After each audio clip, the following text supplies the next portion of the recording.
आज हम लोग पढ़ेंगे ग्रहों की गति से संबंधित केपलर के नियम। देखो जाते समझो। हम लोग जानते हैं कि हमारे ब्रह्मांड में जो पिंड हैं उसके बारे में अलग अलग साइंटिस्टों ने समय समय पर क्या दिए, अपना अलग अलग मत दिए। पूरा हम विस्तार से बात कर चुके हैं। अरस्तु कुछ अलग बोल रहे हैं, गैलीलियो कुछ अलग बोल रहे हैं, ठीक। फिर एक लास्ट में कौन आए, केपलर साहब। केपलर साहब ने ग्रहों की गति से संबंधित सन 1609 ईस्वी में, जी सन 1609 ईस्वी में ग्रहों की गति से संबंधित 3 नियम दिए। मतलब हमारे ब्रह्मांड में जो ग्रह हैं, जो सौरमंडल में ग्रह क्या कर रहे हैं, चक्कर लगा रहे हैं, उनकी गति कैसे होनी चाहिए, वृत्ताकार होनी चाहिए कि दीर्घवृत्ताकार होनी चाहिए। तो इसकी गति संबंधित कितने नियम दिए थे, 3 नियम दिए थे, जिसको हम लोग कहते क्या हैं, केपलर के गति के नियम। तो लिखो उसमें, लिखो केपलर ने ग्रहों की गति से संबंधित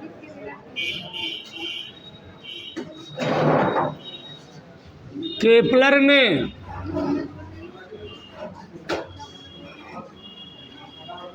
ग्रहों की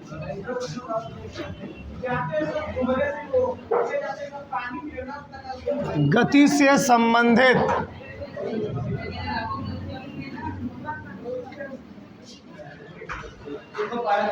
सन 1609 ईस्वी में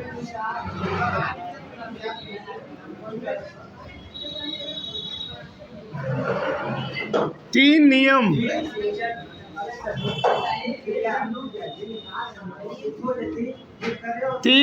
दिए,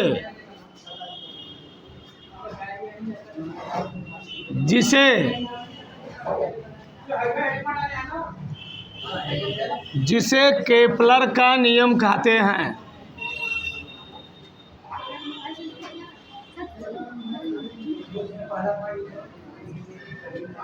जिसे केपलर का नियम कहते हैं, ठीक।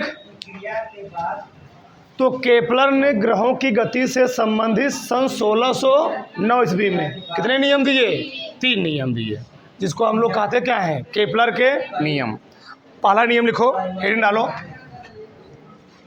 पहला नियम हेडिंग डाल दो, ठीक। प्रथम नियम, प्रथम नियम, इसी को हम लोग कहते हैं कक्षाओं का नियम।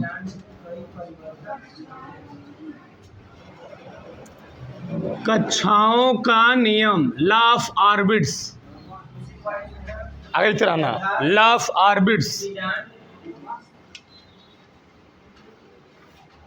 लॉ ऑफ ऑर्बिट्स, ठीक। कक्षाओं का नियम।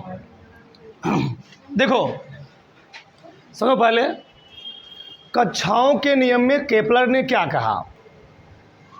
इस नियम के अनुसार कोई जो ग्रह होता है, पहले समझो, इधर सबका ध्यान हो जाइए। केपलर ने अपने पहले नियम में क्या कहा कि हमारे सौरमंडल में जो ग्रह मूव कर रहे हैं या परिक्रमण कर रहे हैं, वो ग्रह अलग अलग साइंटिस्ट इसके पहले बोल रहे थे, जो ग्रह सौरमंडल में मूव कर रहे हैं वो वृत्ताकार कक्षा में क्या कर रहे हैं, चक्कर लगा रहे हैं। लेकिन केपलर ने कहा नहीं, हमारे सौरमंडल में ग्रह वृत्ताकार कक्षा में चक्कर नहीं लगा रहे हैं, बल्कि वो दीर्घवृत्ताकार कक्षा में चक्कर लगा रहे हैं। कैसे, दीर्घवृत्ताकार कक्षा में। यानी अब दीर्घवृत्त क्या होता है, कोई गोला हो, मान लो कोई वृत्त हो, वृत्त को बीच से दबा दो तो क्या बन जाएगा, दीर्घवृत्त बन जाएगा। क्या बन जाएगा जी, दीर्घवृत्त, ठीक। तो पृथ्वी कैसे है, पृथ्वी वृत्ताकार नहीं है, पृथ्वी दीर्घवृत्ताकार है, एलिप्टिकल है, ठीक। तो दीर्घवृत्त क्या होता है, मतलब जिसका, उसको हम लोग कहते हैं बीच का पार्ट, जो उसको लोग कहते हैं विषुवत। क्या कहते हैं जी, ऐसे समझो, जो पृथ्वी है, ध्यान से मैं बना ही देता हूँ, ऐसे मान लो, बहुत मैं झुका दिए, देखो ध्यान से, चलो ये माले मैंने क्या है जी, पृथ्वी है, ठीक, ये वाला, ठीक, ये पृथ्वी है, इसको वृत्त था, एक गोला था, इसको मैंने क्या किया, बीच से दबा दिया, कैसे बन गया, दीर्घवृत्त, इसको हम लोग क्या कहते हैं, दीर्घ वृत्त, यह है दीर्घ वृत्त। वृत्त में एक सेंटर होता है, केंद्र होता है, लेकिन दीर्घवृत्त में सेंटर नहीं होता है, दीर्घवृत्त में फोकस होता है, वो भी एक फोकस नहीं होता है, दो फोकस होता है, एक फोकस यहाँ होता है और एक फोकस यहाँ होता है। इस फोकस का नाम होता है F1। क्या नाम होता है, सब समझ में आएगा, बहुत ध्यान से सुनते रहना।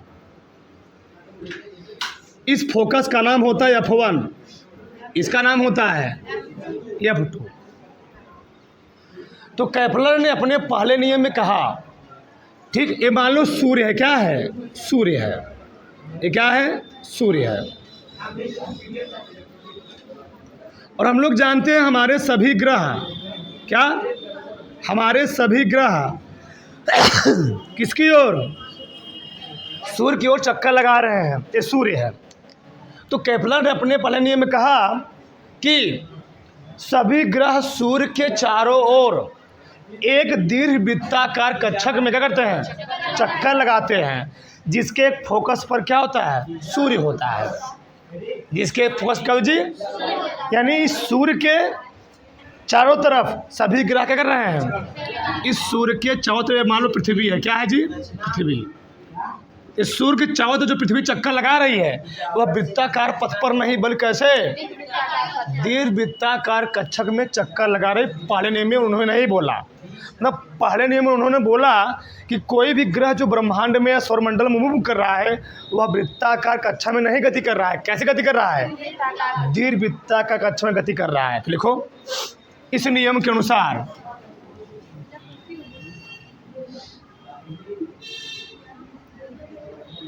इस नियम के अनुसार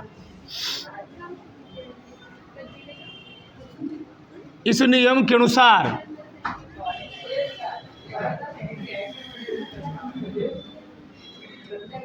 सभी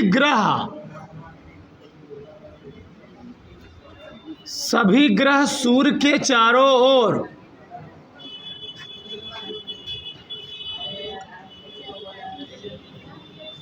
दीर्घवृत्ताकार कक्षा में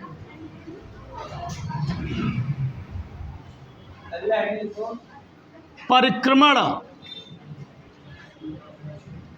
इस नियम के अनुसार सभी ग्रह सूर्य के चारों ओर दीर्घवृत्ताकार कक्षा में परिक्रमण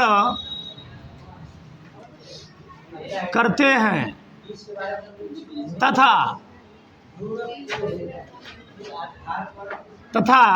जिसके एक फोकस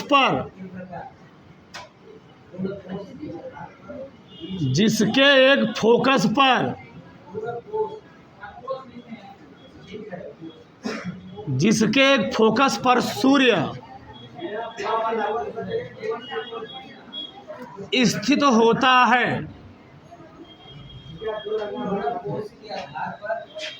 ठीक, जिसके एक फोकस पर क्या होता है जी, सूर्य होता है। सब लोग बताओ, केपलर का पहला नियम समझ में आया? पहला नियम यही था कि जो सौरमंडल में ग्रह चक्कर लगा रहे हैं वो वृत्ताकार कक्षक में चक्कर नहीं लगा रहे हैं, बल्कि दीर्घवृत्ताकार कक्षक में चक्कर लगा रहे हैं, और जिसके एक फोकस पर क्या है, सूर्य है, और उसी सूर्य के चारों तरफ सभी आकाशीय पिंड क्या कर रहे हैं जी, मतलब इसी सूर्य के चारों तरफ सभी आकाशीय पिंड कैसे, दीर्घवृत्ताकार कक्षक में क्या कर रहे हैं, चक्कर लगा रहे हैं। यानी कोई भी ग्रह वृत्ताकार कक्षक में चक्कर नहीं लगा रहे, कैसे चक्कर लगा रहे हैं, दीर्घवृत्ताकार कक्षक में। बात समझ में आई? तो केपलर का पहला नियम यही था। किसी कोई प्रॉब्लम? तो चित्र को बनाओ, पहले चित्र को बनाओ।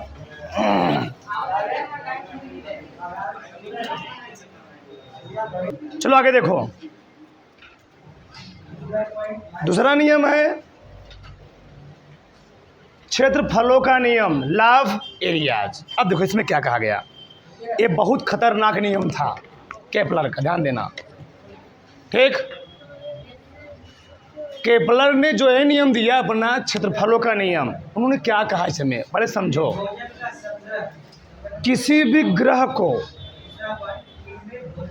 ये बताओ सभी ग्रह किसके परितः घूम कर रहे हैं, सूर्य के।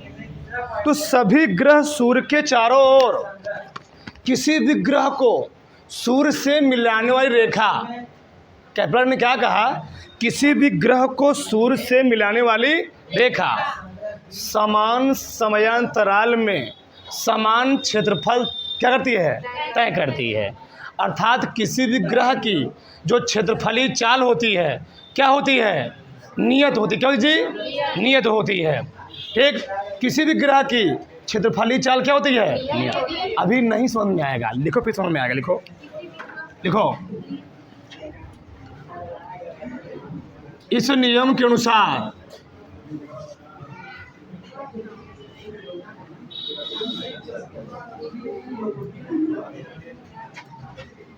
किसी भी ग्रह को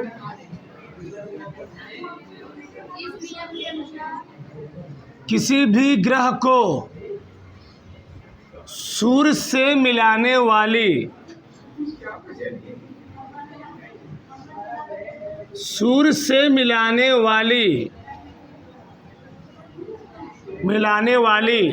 इस नियम के अनुसार किसी भी ग्रह को सूर्य से मिलाने वाली रेखा समान समयांतराल में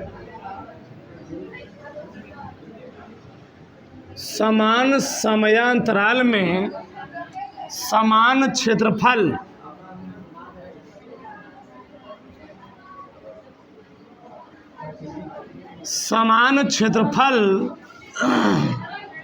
तय करती है। अर्थात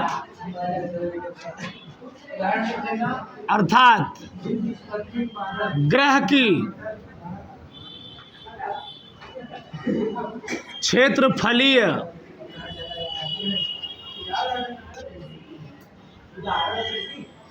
चाल नियत होती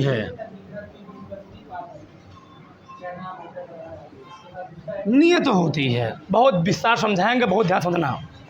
अब लिखना बंद करो, देखो ध्यान से इधर। केपलर ने अपने दूसरे नियम में क्या, बहुत इंपॉर्टेंट है, पेपर में हर साल पूछा जाता है, ध्यान रहे। इस नियम के अनुसार किसी भी ग्रह को सूर्य से मिलाने वाली रेखा समान समयांतराल में समान क्षेत्रफल क्या करती है, तय करती है। इसका मतलब क्या, देखो ध्यान से, चलो मतलब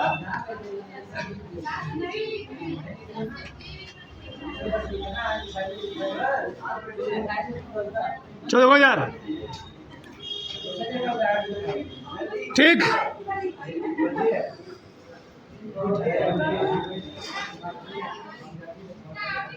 चलो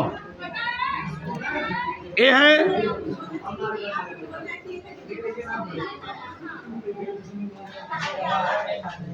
ग्रह कैसे गति कर रहा है जी, वृत्ताकार कक्षक में।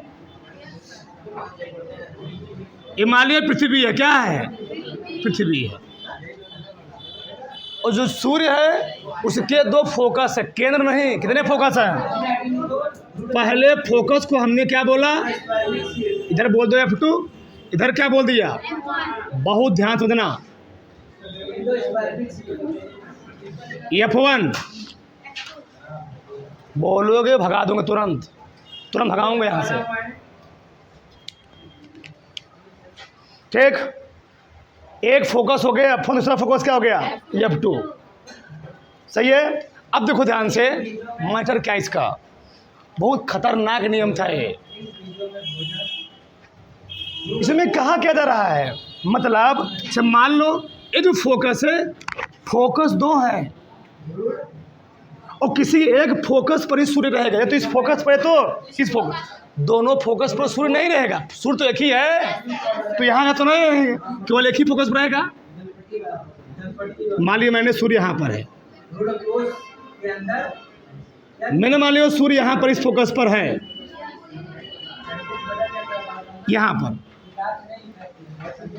तो यहाँ से मान लो सूर्य के परितः ग्रह चक्कर लगा रहा है, किसी टाइम में यहाँ पहुँचा, एक ग्रह यहाँ, ठीक, एक ग्रह घूमते घूमते कहाँ पहुँचा जी, यहाँ पहुँच गया मान लिया, फिर यहाँ पहुँच गए घूमते घूमते, फिर इससे इसको मिलाओगे, जब तुम इससे मिला दिए, इसको इससे मिला दिए, ठीक, मान लो यही ग्रह गति करते हुए आ रहा है यहाँ पर, तो यही ग्रह आ गया यहाँ पर, वही गति ग्रह तो आएगा ना। अगर इस रेखा पर एक ग्रह गति कर रहा है, ग्रह मतलब पृथ्वी मान लो, क्या मान लो, पृथ्वी, अगर पृथ्वी सूर्य के चारों तरफ गति कर रही है तो कभी यहाँ होगी, कभी यहाँ होगी, कभी यहाँ होगी, कभी यहाँ, कभी होगी, नहीं होगी, होगी,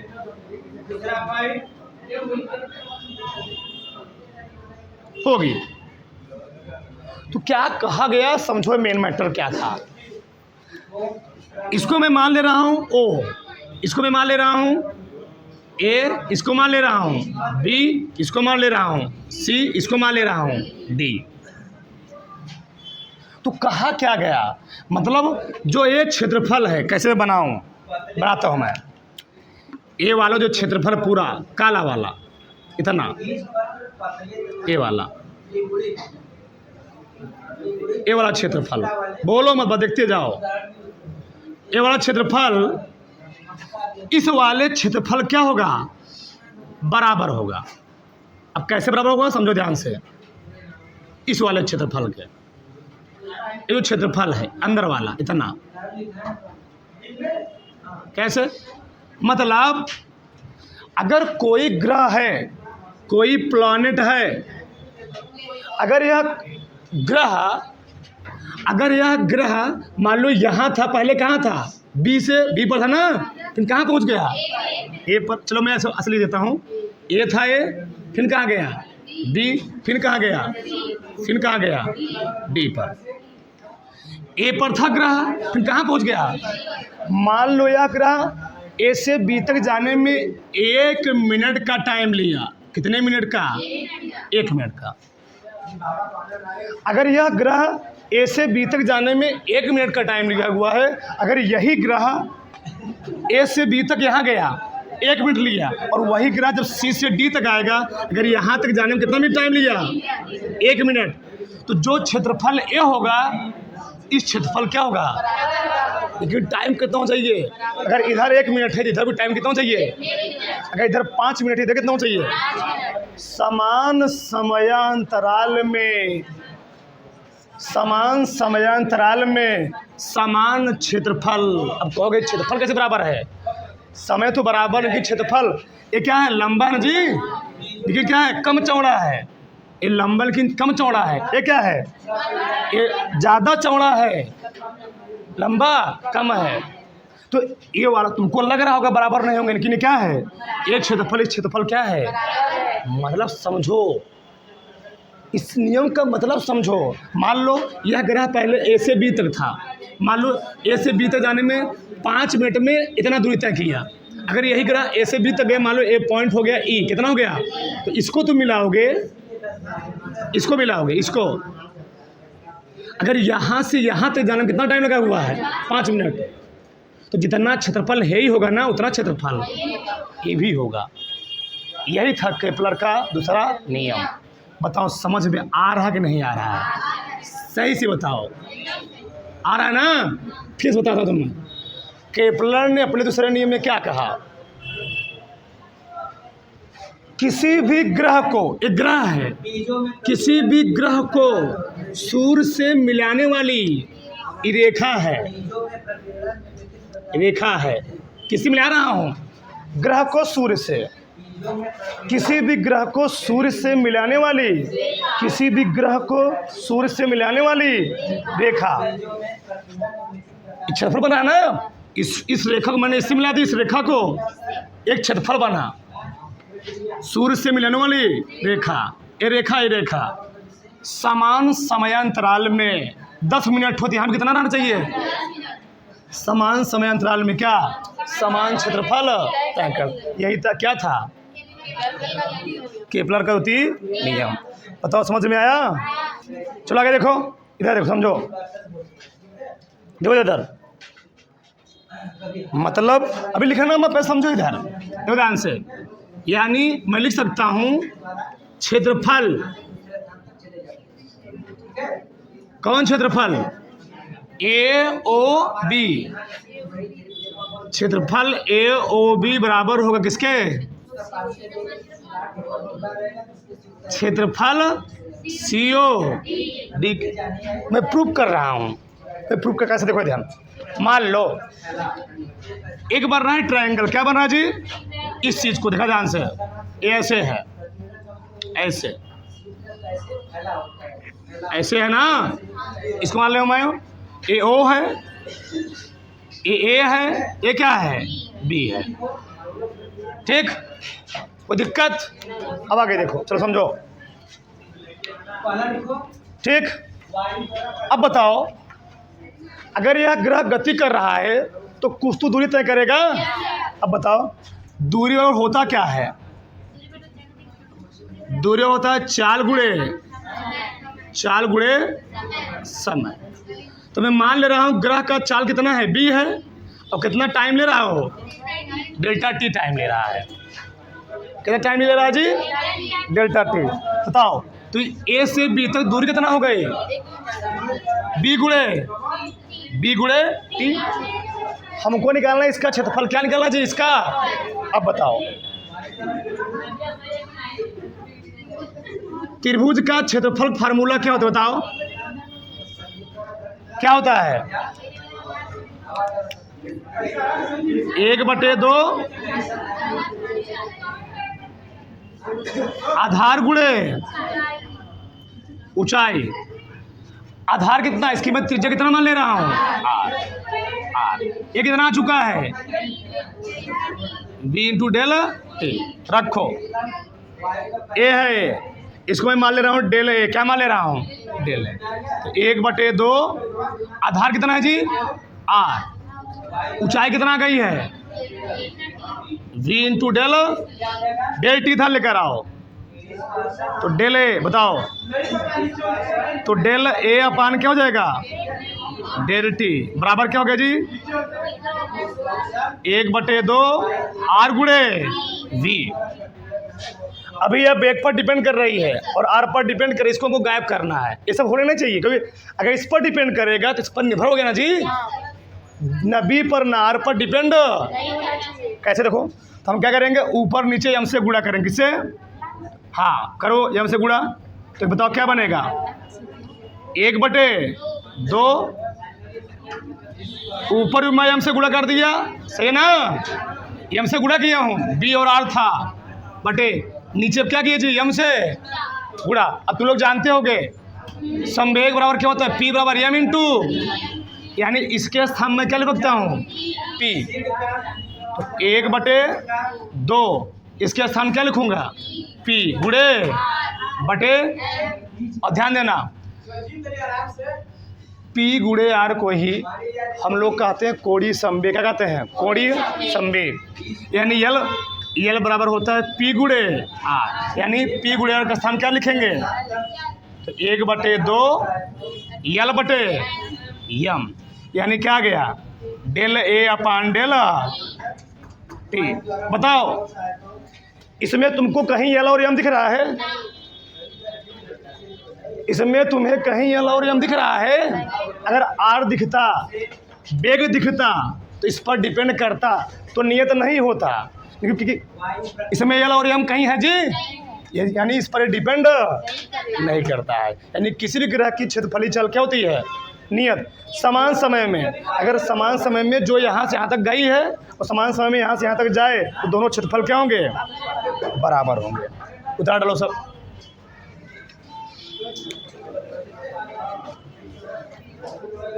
आगे देखो, बोलो साथ रहो, देखो चलो। अगला नियम है परिक्रमण काल का नियम, ला पीरियड ऑफ रेवोल्यूशन। लिखो इसको, फिर समझाते हैं। देखो इस नियम के अनुसार बोलो मत,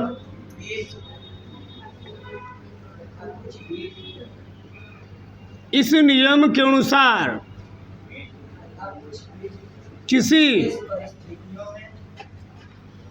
किसी ग्रह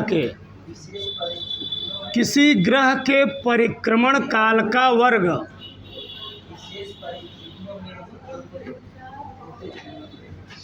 इस नियम के अनुसार किसी ग्रह के परिक्रमण काल का वर्ग, ठीक, उसकी दीर्घवृत्ताकार कक्षा की उसकी दीर्घवृत्ताकार कक्षा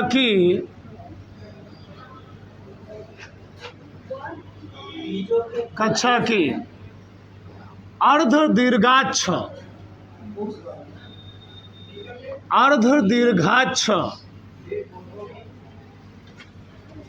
दीर्घाक्ष के तृतीय घात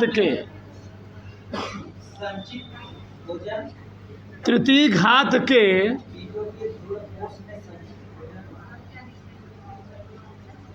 समानुपाती होता है। बहुत ही खतरनाक नियम ये भी है, बहुत ध्यान समझोगे 100% समझ में आएगा। देखो कैसे सबका ध्यान इधर, ये है इलिप्स, ठीक, चलो दीर्घवृत्त, ध्यान समझो इधर। इसको हम लोग कहते हैं दीर्घवृत्त का लघु अक्ष। क्या बोलते हैं जी? इसको हम लोग कहते हैं लघु अक्ष। बहुत ध्यान से, बड़ा मजेदार है, ठीक, लघु अक्ष। इसको हम लोग कहते हैं दीर्घवृत्त का दीर्घ अक्ष। इसको कहते हैं दीर्घ अक्ष। यह है दीर्घ अक्ष, दीर्घ अक्ष। बोलो मत, इसे कितने फोकस होंगे?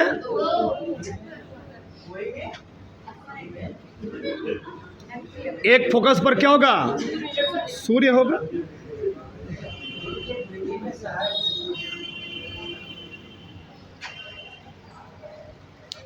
बहुत ही मेन नियम है, बहुत मेन नियम है। टोटल होता है 2a, ये होता है 2b। हम 2a और 2b नहीं ले रहे हैं, हम ले रहे हैं, ये मान लीजिए कितना है टोटल? ये टोटल होता है 2a। कितना होता है जी? ये लंबाई टोटल, ये टोटल होती है 2a। अब बताओ, अगर टोटल 2a है तो आधा कितना होगा? आधा कितना होगा? चलो बताओ। ये होगा, ये होगा। तो केपलर ने अपने तीसरे नियम में क्या कहा? किसी ग्रह के परिक्रमण काल का वर्ग। अब परिक्रमण काल क्या होता है? किसी ग्रह द्वारा सूर्य के चारों ओर एक चक्कर लगाने में जो समय लगता है, जितना समय लगता है, उसको हम लोग कहते क्या है? परिक्रमण काल। यानी परिक्रमण काल, मान लो इसे, माना किसी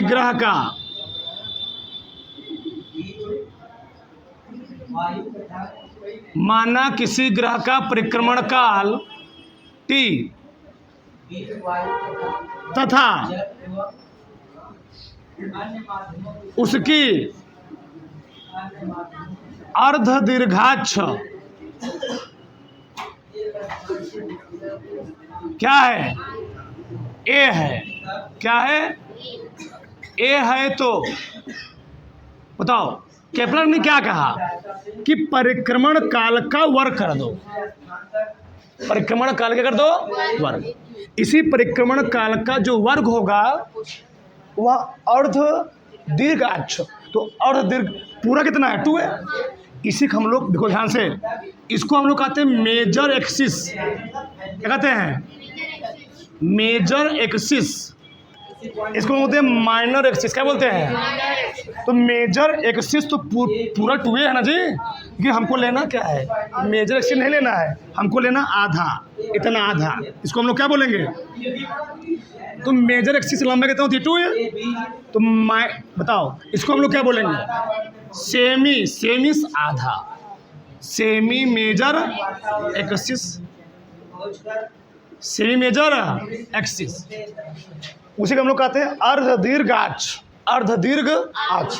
तो अर्ध दीर्घाक्ष के तृतीय घात के, तृतीय घात कितना जी, a क्यूब, तृतीय घात क्या होती है, समानुपाती होती है।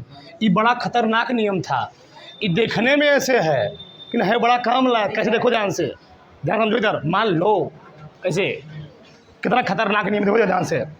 मान लो ये कोई इलिप्स है, दीर्घवृत्त है, इसकी टोटल लंबाई कितना है जी, इसकी टोटल लंबाई है 8, कितना है 8, यानी 2a का मान कितना है 8 है। बताओ तो a कितना होगा 4,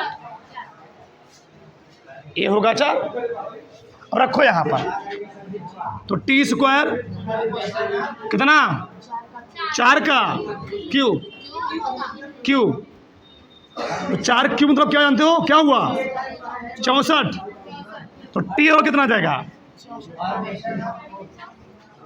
64 को वर्गमूल ना, टी और आ गया कितना 8। मान लो यह लग गया बीच में के, क्या लग गया, और के का मान आया कितना है जी 1, तो टी स्क्वायर बराबर हो गया इतना, इतना, इतना, इतना, मान लो लगाया के, कांस्टेंट लगा दिया, ठीक, इतना आ गया। अब देखो ये क्या जानते हो, कितना खतरनाक नहीं, देखो कैसे, मतलब अगर हमको किसी ग्रह का, वह ग्रह सूर्य के चारों ओर घूमने में कितना टाइम लगा रहा है, तो हम क्या करेंगे, वह ग्रह सूर्य से कितना दूरी पर है, क्या, अगर हमको उस ग्रह की सूर्य से दूरी मालूम चल जाए, हम मालूम कर सकते हैं कि वह ग्रह उस सूर्य की परिक्रमा कितने घंटे में कर लेगा, इससे मालूम कर सकते हैं। तो अगर मान लो दीर्घाक्ष कितनी हो 4 हो, तो कितने घंटे लगेगा 8 घंटे, यानी टी स्क्वायर का जो मान होगा, यानी परिक्रमण काल के वर्ग का जो मान होगा, वह उसकी अर्ध दीर्घाक्ष की क्या होगा जी, क्यूब घन के समानुपाती होगा। इसको उतारो,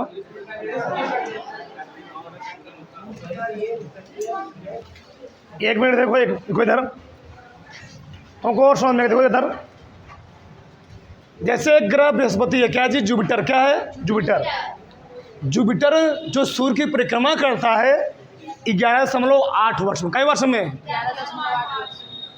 और उसकी जो त्रिज्या होती है यानी क्या अर्ध दीर्घाक्ष कितना होती है 5.2 एस्ट्रोनॉमिकल यूनिट, क्या होती है एस्ट्रोनॉमिकल, खगोलीय मात्रक। अब देखो इसका वर्ग करोगे कितना आएगा 100, और इसका घन करोगे कितना आएगा 140, तो दोनों बराबर नहीं बराबर है।